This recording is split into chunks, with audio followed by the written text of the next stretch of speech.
भाऊ महाराज मुरकुरवाडीकर यांना साथ देतील संभा महाराज दगडवाडीकर.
आम्हासाठी अवतार मत्स्य कुर्मादी सुकर होय धाव घाली पाना नाव घेता पंढरी राना कोठे न पाहता उडी घाली अवचिता होय धाव घाली पाना नाव घेता पंढरी राना सुख ठेवे आम्हासाठी दुःख आपणचे खोटी मोहे धाव घाली पाना नाव घेता पंढरे राना आम्हा घाली पाठी करे आपण करे काळासे पिढी मोहे धाव घाली पाना नाव घेता पंढरे राना तुका म्हणे कृपा सिंधू आम्हा उदरी नावे मधी मोये धाव घाले पाना नाव घेता विठाला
आम्हासाठी अवतार मत्स्य कुर्मादी सुकर मोहे धाव घाले पाना नाव घेता पंढरी राना असो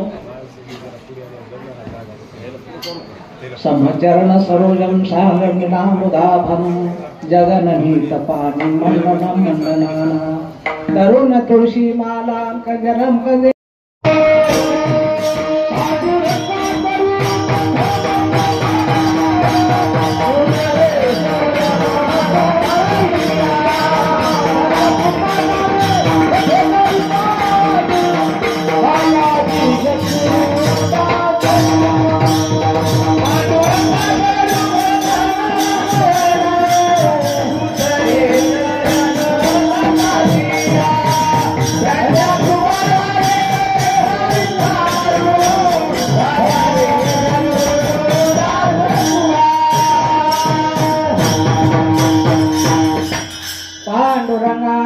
प्रथम नमान दुसरे चरण संताच्या त्यांच्या कृपा दानेकतेचा विस्तार बाबाजी सद्गुरु दास तुका किंवा ज्याची गावी केला वास त्याचे नसावे उदार ओम नमो ज्ञानेश्वरा करुणाकरा दया तुमचा अनुग्रह लाभलो पावन झालो चराचरी आम्हासाठी अवतार मत्स्य कुर्मादी सुकर मुळे धाव घाली पाना नाव घेता पंढरी राना असो आजची ही सेवा असणारी श्री गुरु मुद्रा महाराजांची आहे जसे मुद्रा महाराज बुद्धी देतील त्याप्रमाणे आपण अभंगात बोलू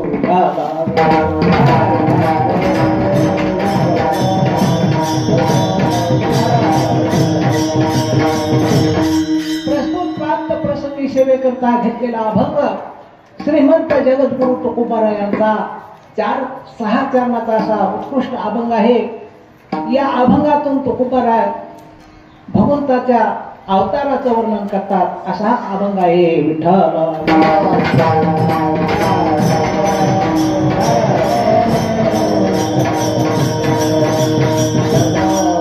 अभंगा बोलण्यापूर्वी थोडासा परिहार देणे उचित आहे कारण आपल्याला जास्त वेळ नाही फक्त अर्धा तास राहिला.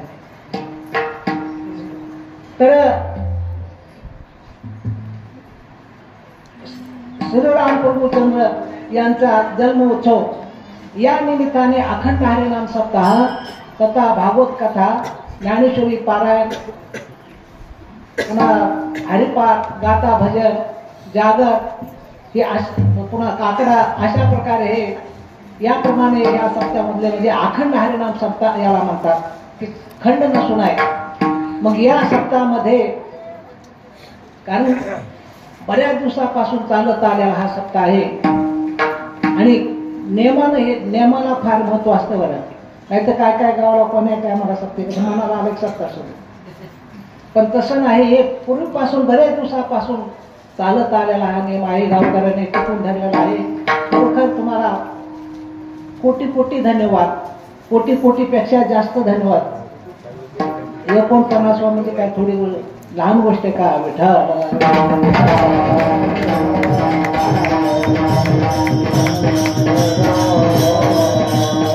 आणि माझं सुद्धा भाग्य समजायला पाहिजे अशा या, कारण चालत आलेला अखंड हरिनाम सप्ताहामध्ये मला ही सेवा घडणं म्हणजे माझं काहीतरी भाग्य समजायला पाहिजे. कारण मी बऱ्याच दिवसापासून येतो, लहान असताना तेव्हापासून एकही असा कार्यक्रम म्हणजे चुकला नाही, त्यातच फळ समजायला पाहिजे.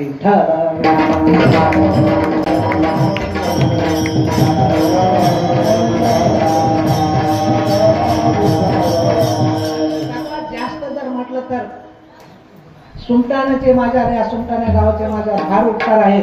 तुम्ही म्हणता आता हे सांगत बसता का? हे सांगत नाही, थोडंसं मी सांगतो थोडं. कारण मला बरंचसं सहकार्य केलेलं आहे आणि आता सुद्धा, कारण भगवंताच्या कृपेने बऱ्याच दिवसापासून जागा हे घ्यायचं ठरलेलं होतं, पण त्याला योग लागत असतो. मला कोणत्याही गोष्टीला योग पाहिजे. हिसाब पावती झाली, सर्व झाले, आता फक्त पाहिजे राहिला आहे. तर हे भगवंताच्या कृपेनं पार पडत आणि या गावातील 3 जणांनी सहकार्य मला भरपूर केलेलं आहे. कारण गुणवंत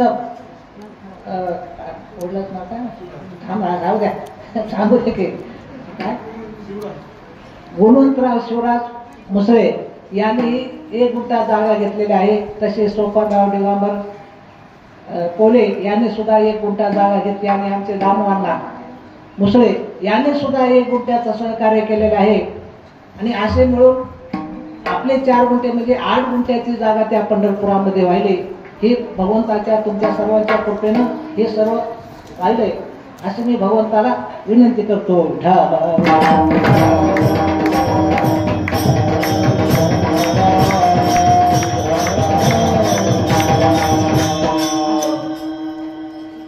तुकाराम महाराज भगवंताच्या अवताराचं वर्णन करतात. आम्हासाठी अवतार मध्ये कुमार शुभार.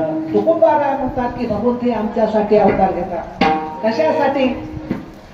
दुष्टाचा संहार करण्यासाठी आणि भक्ताचं संरक्षण करण्यासाठी भगवंत अवतार घेतो महाराज. कारण ज्या ज्या वेळेला जसा जसा टाइम पडेल त्याप्रमाणे भगवंत अवतार घेतो. मत्स्य अवतार, कूर्म अवतार, वराह अवतार, जसा जसा टाइम पडेल त्याप्रमाणे भगवंताने अवतार घेतला आणि सर्व जगाला सुखी केलं. वामन अवतार, असे 10 अवतार भगवंताने घेतलेले आहेत. म्हणून हा रामप्रभूचा अवतार म्हणजे 7वा अवतार आहे. या 7व्या अवतारामध्ये भगवंताने बऱ्याचशा दुष्टांना मारलं, रावणाला मारलं आणि सर्व जगाला सुखी केलेलं आहे.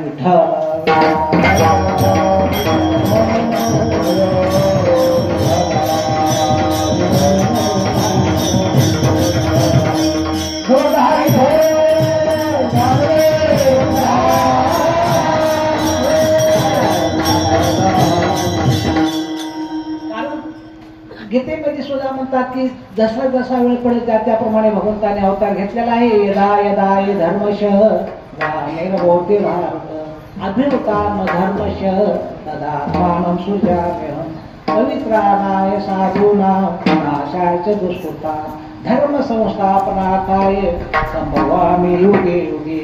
धर्माची संस्थापना करण्यासाठी भगवंत अवतार घेतो. दुष्टाचा संहार करण्यासाठी भगवंत अवताराला येतात आणि भक्ताचं संरक्षण करण्याकरता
भगवंत अवतार घेतो आणि भक्ताचं संरक्षण करतो. म्हणून तुकोबारा म्हणतात की आम्हासाठी अवतार वाचे कुर्मादे सुधारा.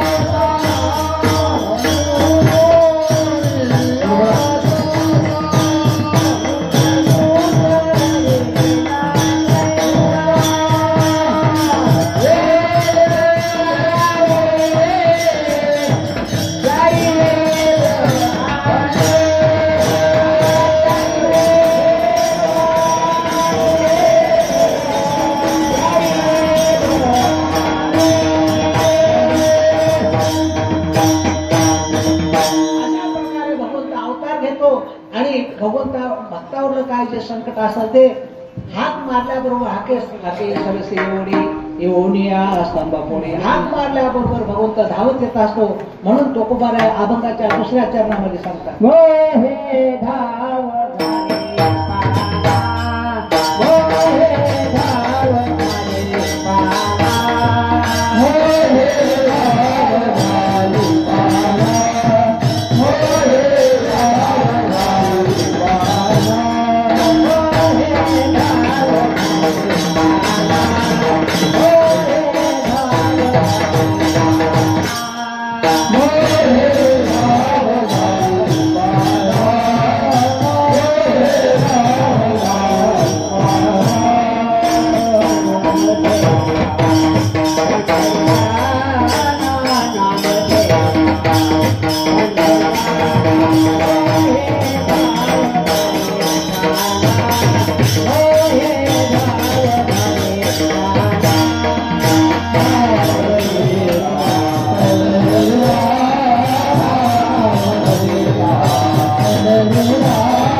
घेता पंढरीला.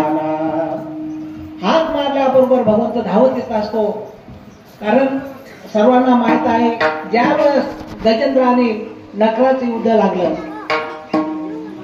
तळ्यामध्ये, नकर म्हटल्यानंतर म्हणजे पाण्यामध्येच असतो तो खेकडा, पाण्यामध्ये असतो. आणि हे हाती पाणी पिण्यासाठी गेल्यानंतर पाणी पित असताना नकराने त्याचा पाय धरला हातीचा. तर पाय धरल्यानंतर नकराने आपल्या हातीने खूप प्रयत्न केला. कारण पाण्यातला मनुष्य ऐकत नसतंय. पाण्यात खूप इकडं किती ताकदवान असला वरला माणूस तरी तो पाण्यातला ऐकत नाही. त्याप्रमाणे नकरानं खूप त्या गजेंद्राला ओढून धरलं. पण गजेंद्राने बराचसा प्रयत्न केला. शेवटी त्याचे नातलग आले, मुलं आले, सर्व काही आले, पण कोणालाही आले ना. शेवटी मुलं काय म्हणले, आता जाऊ द्या म्हणजे कुठल्याला पान आहे ते केव्हा ना केव्हा तरी जाणार आहे. म्हणून सर्व लोक त्या गजेंद्राला टाकून गेले आपल्या आपल्या घरी. गेल्यानंतर गजेंद्राला वाटला आता आपल्याला हे तो कोणीही सोडू शकणार नाही. तुका म्हणे तुला सोडविना कोणी एका चंद्रपाने वाढून. त्या गजेंद्राला कळालं की आपला या मृत्यूच्या मुखातून कोणीही सोडू शकत नाही.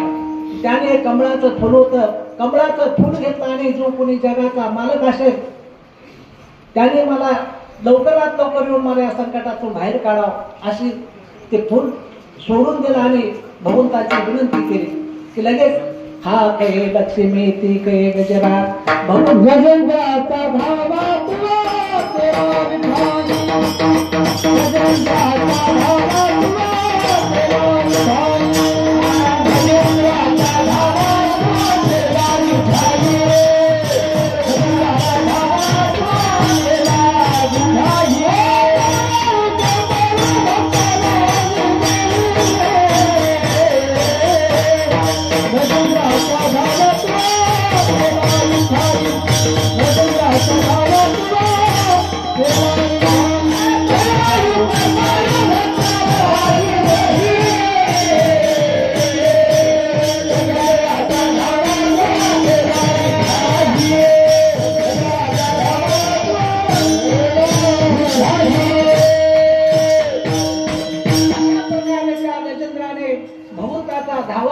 आणि धावा केल्यानंतर भगवंत धावतच निघाले. पण लक्ष्मी म्हणले, अहो देवा एवढ्या लवकर कुठं जाता, एवढं काय अर्जंट काम आहे.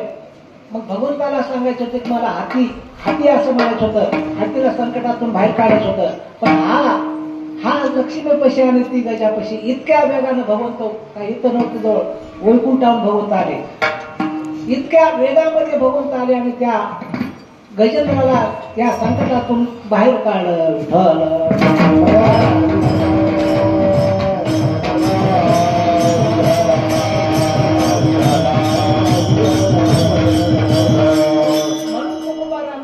मोळी दावराले पाना नाव घेता पंढरे गाणा. आणि आमच्या प्रल्हादला सुद्धा मृत्यूच्या मुखातून बाहेर कोण सोडलं, भगवंतानं काढलं. हाक मारल्याबरोबर स्तंभातून निघाला आणि त्या हिरण्यकश्यपूचा छेदछेद केला आणि भक्ताचं म्हणजे प्रल्हादाचं संरक्षण केलं. असा आमचा भगवंत आहे. म्हणून महाराज म्हणतात की असा देव आहे आमचा. पण देव दिसतो का, तो कुठेच दिसत नाही, पण आल्याशिवाय राहत नाही. अभंगाच्या तिसऱ्याच्या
महाराज म्हणतात की आमचा भगवंत कुठे दिसत नाही, पण आल्याशिवाय राहत नाही आणि भक्ताचं संरक्षण केल्याशिवाय राहत नाही. म्हणून मागे पुढे उभा राहे सांभाळीत आल्या निवारावे असा हा आमचा भगवंत आहे. दिसत नाही पण संकट निरसन केल्याशिवाय राहत नाही असा आमचा भगवंत आहे. म्हणून तुकोबारा म्हणतात की कोठे न पाहता कोडे खाली आमचा असा आमचा भगवंत आहे की भक्ताला काय करतो, सुख देतो आणि आपण दुःख भोगतो. अभंगाच्या चौथ्याच्या सुख देवी Oh,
गोटी. महाराज म्हणतात की हे देव भक्तासाठी काय करतो, स्वतःच भक्ताचं दुःख असलेलं ते भगवंत स्वतः आपल्या अंगावर घेत असतो आणि भक्ताला सुख ठेवत असतो. असे बरेच कितीतरी तुम्हाला उदाहरण सांगता येतील. एक वेळेस भगवंताच्या पत्न्या बसल्यानंतर त्यांनी चर्चा सुरू केली की कागद म्हणजे आपल्यावर प्रेम कमी म्हणजे जास्त राजेवरच प्रेम आहे, आपल्यावर प्रेम कमी म्हणजे जास्त राजेवरच प्रेम आहे, राजाची काहीतरी फोन मारायला पाहिजे असे त्याने मीटिंग मध्ये ठरवलं. राजेला बोलून घेतलं आणि बोलून घेतल्यानंतर असं तू हे दूध तापलं, असं बोट जर घातलं तर काताडं गाव असं दूध तापलं आणि राजाला प्यायला दिलं. राजानं गटगट ते दूध तापल्याला पेल्यानंतर तर राजाला काही झालं नाही, कारण देवाचा भक्त आहे ते. महाराज त्याचा परिणाम भगवंताच्या पायाला तळ पायाला फोड एवढाले. मग रुक्मिणी मातेशी पाहिलं, रुक्मिणी आई साहेबांना पाहिल्यानंतर म्हणजे तुमच्या पायाला फोड कसं काय, कुठं तुम्ही काय बिगर बोटाचं कुठं गेले का काय, फोड कसं काय तुमच्या पायाला, म्हणजे तुमचाच पराक्रम आहे म्हणजे. म्हणजे कसं काय, तुम्ही राजेला दूध पाजलं, गरम दूध पाजलं, त्याचे फोड माझ्या पायाला. म्हणजे कारण राधा ही माझी भक्ती आहे, माझ्यावर प्रेम करते, माझी भक्ती करते, कारण मी भक्तासाठी काही करू शकतो. भक्ताचं सुख दुःख असल्याला मी माझ्या अंगावर घेत असतो आणि भक्ताला सुख ठेवत असतो. अशा प्रकारे म्हणून तुकोबारा म्हणतात सुख ठेव्या आम्हासाठी दुःखापणाचे गोटे. किंवा मीराबाईचा दृष्टांत, मीराबाईला राजानं विष प्यायला दिलं, मीराबाईला विष पेलं, पण भगवंताची मुक्ती काळी झरपली. कशामुळे, भक्तासाठी, भक्ताला सुख देत असतो आणि आपण दुःख भोगत असतो. म्हणून तुकोबारा म्हणतात सुख ठेव्या आम्हासाठी दुःखापणाचे गोटे. आणि अशा प्रकारे असणारा आमचा भगवंत आहे. आणि तो काय करतो भगवंत, तर भगवंत वेळ प्रसंग जर आमच्या मरण्याचा जर प्रसंग आला तर आम्हाला पाठीमागं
पाठीकडे आपण कळी काळा शेकडे. देव काय करतो, भक्तावर जर संकट आलं तर देव स्वतः पुढे होत असतो आणि निर्वाणी गोविंद मागे पुढे.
स्वतः पुढे उभा राहतो.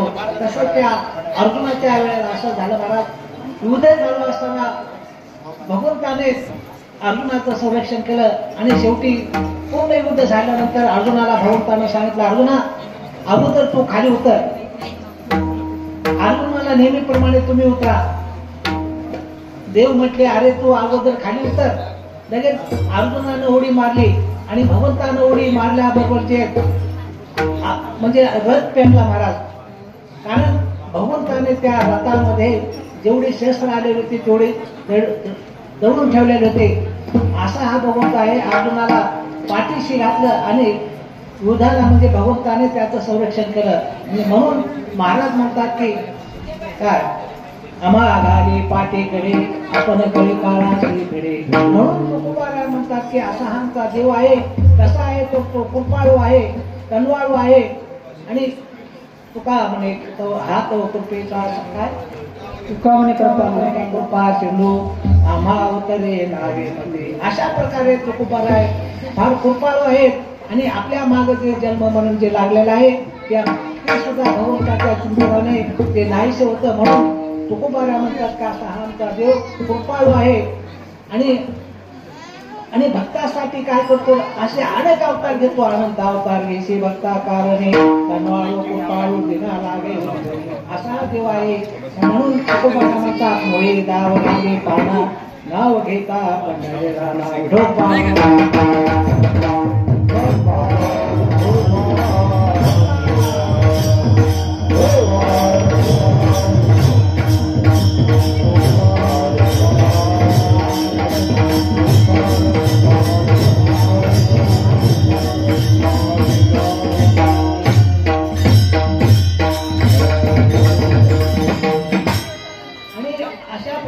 हे भगवंताचा जन्म होणार आहे. आणि रामकृष्णाचा जन्म म्हणजे भर चैत्र महिन्यामध्ये शुद्ध नवमी आणि दुपारी माध्यान काळामध्ये भर 12 वाजता जन्म भगवंताचा झालेला आहे रामकृष्णाचा. आणि श्रीकृष्णाचा जन्म म्हणजे श्रावण महिन्यामध्ये भर पावसाळ्यामध्ये जन्म झाला. ही रात्रीच्या 12 वाजता असा म्हणजे विरोध भाव आहे. म्हणून आजच्या दिवसाला भगवंताचं रामकृष्णाचा जन्म झालेला आहे. आणि तर कशा प्रकारे झाला कारण रामप्रभूच्या वडिलांचं नाव दशरथ राजा होते. दशरथ राजा म्हणजे सर्व काही संपूर्ण होतं पण एक गोष्ट नव्हती, त्यांना मूलबाळ होत नव्हतं. मूलबाळ होत नव्हतं. त्यांचे गुरु वशिष्ठ असणारे वशिष्ठ तपश्चर्यावान होते. त्यांच्या हातामध्ये सर्व काय होतं पण दोघातून कोणीही म्हणे ना की दशरथ राजा म्हणणार मला मूल नाही किंवा वशिष्ठ ऋषी म्हणणार की तुम्हाला एखादं मूल नाही. दोघातून कोणीच वाचा फुटणार. शेवटी दशरथ राजा म्हटले की मला एखादं तरी मूल पाहिजे. पुत्र भेनसे मी राजन सर्व सुखाळे कल्पते. सर्व काय गोष्टी आहेत पण मला लेकरू नाही. अशा प्रकारे वशिष्ठ ऋषीने सांगितलं की तुम्ही काय करा 3 स्वापद मारा. मग दशरथ राजाने लगेच शिकारीसाठी गेले. स्वापद मारण्याऐवजी काय केलं 3 माणसं मारले. श्रावणबाळ पाणी आणण्यासाठी गेला असताना श्रावणबाळाला बाण मारला आणि तो श्रावणबाळ मेल्यानंतर लगेच आपलं दशरथ राजा त्या श्रावणबाळा कशी गेले आणि सांगितलं की बाळा तू कोण आहेस, कोणाचा कोण आहेस, तू या ठिकाणी का आलास. असं म्हटलं तर श्रावणबाळानं सांगितलं की बाबा मी तीर्थयात्रेला माझ्या आईवडिलांना घेऊन जात आहे आणि माझ्या आईवडिलाला ताण लागून मी या ठिकाणी आलेलो आहे. असं म्हटल्यानंतर लगेच झारी घे आणि माझ्या आईवडिलाला पाणी दे. दशरथ राजा तशी झारी घेतली आणि त्या श्रावणबाळाच्या आईवडिला कशी आले आणि आईवडिलांना सांगितले की पाणी प्या. पण श्रावणाच्या आईवडिलांनी विचारलं बाबा तू कोण आहेस. तो म्हणला मी अयोध्येचा दशरथ राजा आहे आणि माझा श्रावणबाळ कुठं आहे. दशरथ राजांना सांगितलं की असा असा तो मरण पावला. लगेच त्या श्रावणबाळाच्या आईवडिलांनी शाप दिला दशरथ राजाला. जसा आम्हाला योग झाला लेकराचा त्या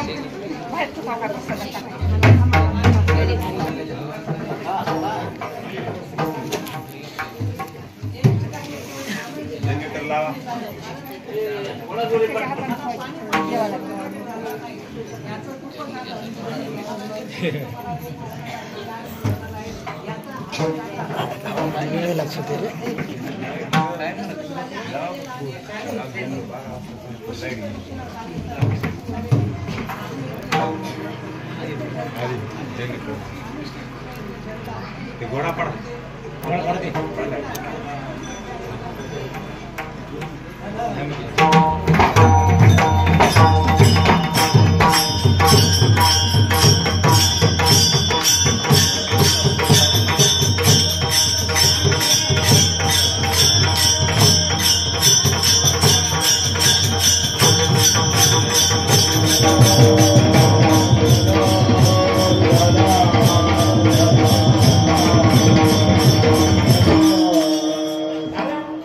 वशिष्ठ ऋषीने सांगितले की यज्ञ करण्यासाठी शृंग ऋषीला जाऊन आम्हाला पाहिजे. त्यावेळेस शृंग ऋषीला तर आणायचं कोणाला, कारण शृंग ऋषीला हे म्हणजे मनुष्य कसे असते माहित नव्हतं. त्याला स्त्री माहिती नव्हती आणि संशय माहिती. वनामध्ये निवांत तिथं भगवंताचं चिंतन करीत बसलेला होता. आणि असं सांगितल्यानंतर दशरथ राजाने देवांगना बोललेल्या आणि देवांगना बोलल्यानंतर त्या देवांगनाला सांगितलं की तुम्ही काय करा, त्या शृंग ऋषीला आपल्या अयोध्येमध्ये घेऊन या. असं म्हटल्यानंतर लगेच देवांगना त्या अयोध्येमध्ये आपल्या शृंग ऋषी जवळ गेल्या. तर शृंग ऋषी म्हणजे सिंह असल्यावर त्यांना माणसाचा वाटा नाही, माणसं कशी असतात हे माहित नाही. तो देऊ लागला की हे नमुना कसा आला म्हणजे तो त्याला भीती उत्पन्न झाली की मी आजपर्यंत असले पाहिलं नाही, पण आता या ठिकाणी कसं काय आले. त्यावेळेस त्या ठिकाणी गायन करू लागल्या, नाचू लागल्या. त्या अप्सराच होत्या ना. आणि शृंग ऋषीला सांगितलं की बाबा दशरथ राजानं सांगितलं की तुला अयोध्येमध्ये न्यायला, अयोध्येमध्ये चला. त्यावेळेस शृंग ऋषी त्या बायासंग निघाले आणि निघाल्यानंतर त्या अयोध्येमध्ये ऋषी आले. देवांगना हाती आनविला शृंगी म्हणा की मग म्हणतो देवांगना हाती आनविला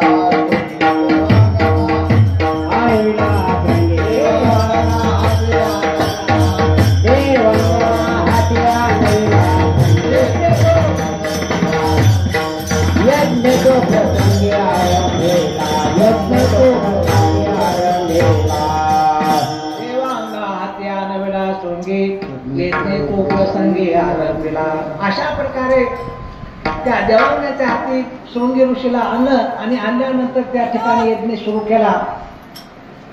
ते मोठी कथा आहे. उल्हाडक ऋषी त्या ठिकाणी आले, यज्ञ रोखला आणि सांगितलं तुम्ही या ठिकाणी असं. म्हणजे त्यानंतर सर्व त्यांचं त्या शंतनू काय नाव विभाडक ऋषीला सर्वांनी शांत केलं आणि त्या ठिकाणी यज्ञ केला. आणि यज्ञ करत असताना त्या ठिकाणी भगवान नारायण प्रगट झाले त्या ह्याच्यातून यज्ञातून. आणि प्रगट झाल्यानंतर ते पायस असणारं त्या वशिष्ठ ऋषीच्या हातामध्ये दिलं आणि वशिष्ठ ऋषीच्या हातामध्ये गेल्यानंतर त्याने ते पायस घेतलं आणि घेतल्यानंतर त्या कौशल्य मातेला दिलं, सौमित्रला दिलं आणि अगोदर दिल्यानंतर पुन्हा कैकेयीला दिलं. पण कैकेयीला राग आला, मी एवढी लाडकी असताना मला पहिला भाग द्यायला पाहिजे, मला नंतर का द्यायला म्हणून ती रुसून बसली. तेवढ्यामध्ये काय झालं की लगेच धार आली आणि घारीनं काय केलं,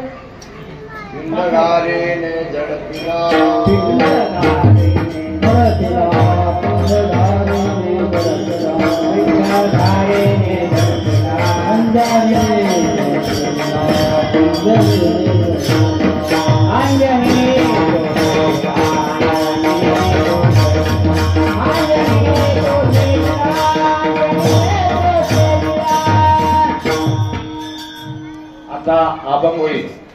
अभंग झाल्यानंतर एक चाल होईल. चाल चाल आरती होईल. लगेच 2 लाख पूजेचं कीर्तन आहे.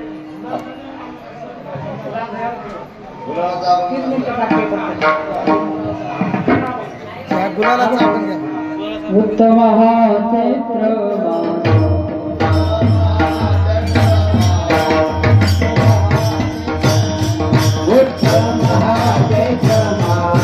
संताचा दिवस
संपल्यानंतर पाळणा म्हणून